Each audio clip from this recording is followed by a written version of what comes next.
Welcome to another Fact or Fiction Friday. I am the guinea pig, Christopher McKell. The professor, Jason Parsons. We are here to debunk fitness myths that people are believing to this day. Today, we're going after eating after, eating after 6 p.m. makes you gain weight. I've been hearing this forever, that oh, you can't eat late at night, you can't eat at night, it's gonna make you gain weight, you gotta eat at certain times, you have to have 6 meals a day. What's going on here? What's the truth? Oh man, this is one of my favorite ones, Chris. This is something you brought up, probably the third or fourth time we got together. I learned a little bit more about your life, what your work environment was like, your home life, your wonderful family, and it's something that I have heard from pretty much everybody I've encountered over time. They're looking to lose weight specifically, so for fat loss or weight loss clients, is they bring up this, don't eat late at night because it makes you fat or you gain weight because of that. Almost as if you're, I don't know, maybe like a gremlin, like what time of day it matters. If you eat after midnight, oh, you're gonna turn into a reptile monster. You guys, you know what a gremlin is, right? Did I just date myself? You're dating yourself. Okay, whatever.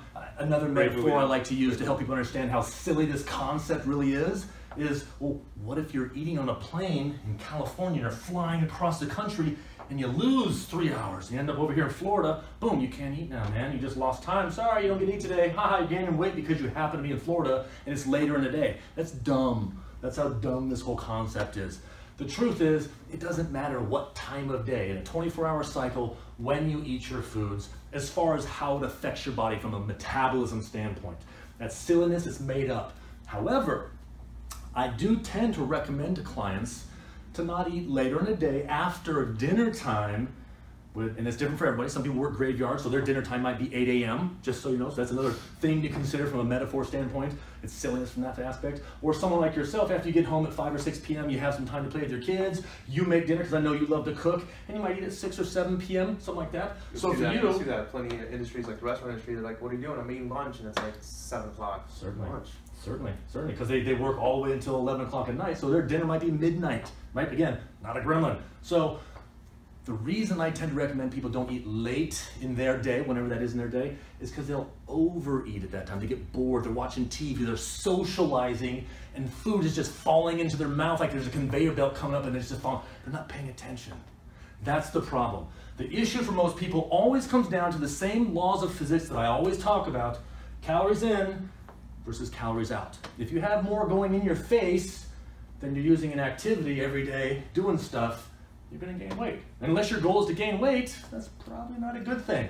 So, paying attention, tracking your food, being responsible and planning ahead of how much you eat sometimes mixes in with when you eat. Is there any time that you should be eating, specific for some reason or other? Certainly. There's a couple of great examples of when it's important to pay attention to not only what time you eat, but also how frequently you eat. Like some people, they only like 3 meals a day. I myself, I usually only eat 2 meals a day. I'm not a breakfast person in the morning time. I get up and kind of, I don't feel like eating. I gotta do some stuff on the computer, so I'm half awake. And I usually eat like at noon is my first meal, and then I'll eat a larger meal again later. I might have a snack or two. I don't usually eat 2 meals. Some people like 6, 7, 8, 9 meals. There is a good reason to have more frequent meals and or pick a specific time. 2 reasons. One, because I like this little picture you made of yourself here, Chris. This is cute. Those are your little red shoes. I remember when you got those shoes. They're cute. So you are a great example of why a person should choose when to eat some food. I know a couple weeks ago you went to one of your favorite places to work out. You went to Orange Theory. Mm-hmm. Great place, wonderful workouts. They have a heart rate monitor to keep track of you. They know that you're working hard. It's high intensity exercise. One of the great things I'd love to have you do for your activities. Orange shorts. What happened when you went to Orange Theory a couple weeks ago? We talked about last freaking Friday a couple weeks ago that I got lightheaded, almost fainted basically. Man, why did you get lightheaded? What happened? I didn't have enough energy. I didn't eat before. I was in the middle of doing one of my little fasts, and I just hadn't eaten probably in 16 hours or something. That's right. One of the things we do with Chris sometimes is we do intermittent fasting, so we have a specific amount of time, a 6, 7, 8, 9, 10 hour sometime period in his day when he doesn't have any food.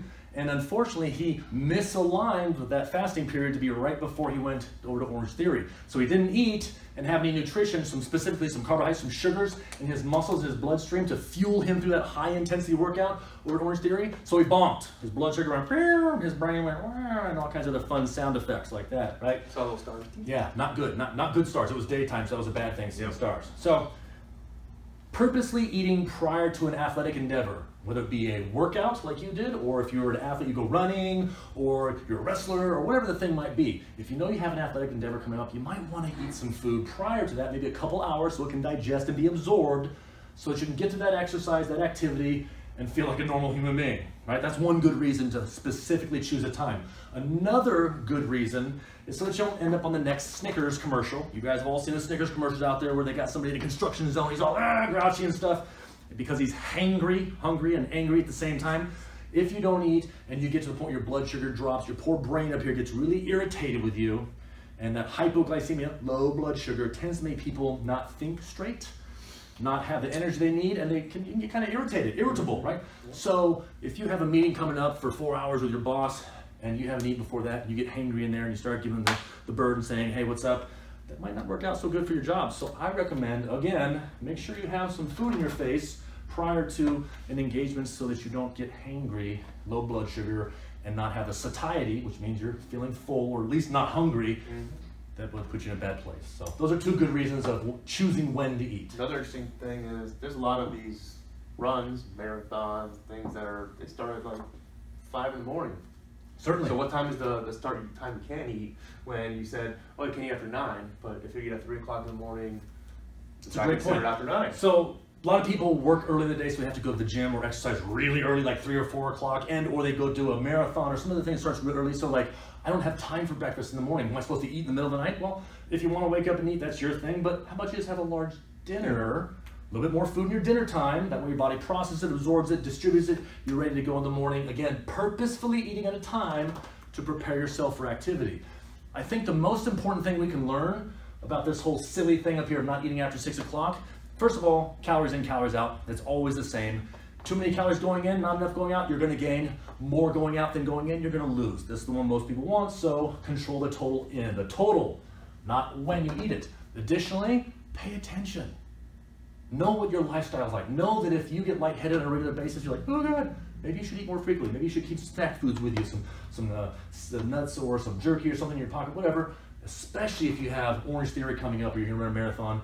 Eat with purpose a specific amount of time ahead to prepare yourself for that activity. Got it. So it looks like it doesn't matter if you eat after 6 or what time you eat, unless you're doing an activity or you're hangry. So Jason once again has debunked this myth. And for those of you who have not seen the Gremlins, Alex, that's you over there. I know you're over there. Go watch this movie. It's a great movie. It's classic, old school. Yeah, stay out of water too. Yes. No water. Don't want to no water. Don't eat after midnight. Bad. So that's going to be it for another Fact or Fiction Friday. Until next week, we're signing off.